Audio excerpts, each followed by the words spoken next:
Hi guys, today I am here to talk you through a couple different movements that you can do to help with sciatic pain.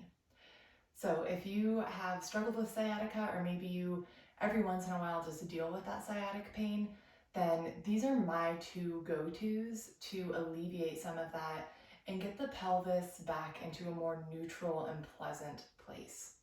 So the first one you can do seated on a chair, desk, table, some sort of elevated surface. It's nice if the feet can dangle, as I don't have that elevated of a surface here. I'm just going to use this step stool.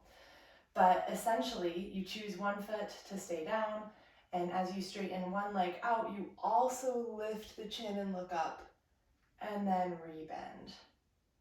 Lift and look up, and rebend. And I usually do this about 5 times per side. I'll do it just 3 times per side for the sake of demoing here.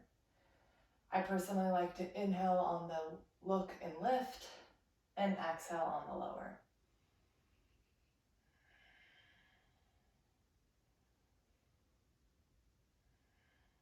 All right, so again, maybe doing that 5 times per side. And you can do this once throughout the day, maybe a couple times throughout the day, depending on the severity of the episode. The other one we'll do lying down, and you'll simply come to your back and hug the knees into the chest. From here, give a little wiggle side to side until you kind of feel that you've found that comfortable place where the sacrum is resting on the ground. That's that long, flat bone that's above the tailbone. And then we'll start by bringing the left hand to the far side of the left knee, right hand to the near side. And you're just going to resist hands into knees. So pushing and pulling with both knees, both hands, creating a little bit of tension here, and then you can soften gently out of it and switch. Which hand is near, which hand is far.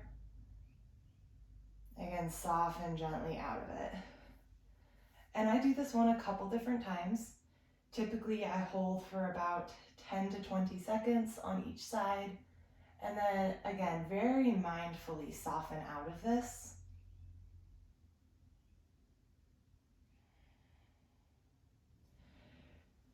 It might not feel like much as you're doing it. That is a interesting component of any sciatic work, is that through neutralizing the pelvis, we're kind of doing these little movements and creating some resistance in a way that doesn't necessarily feel notable at the time.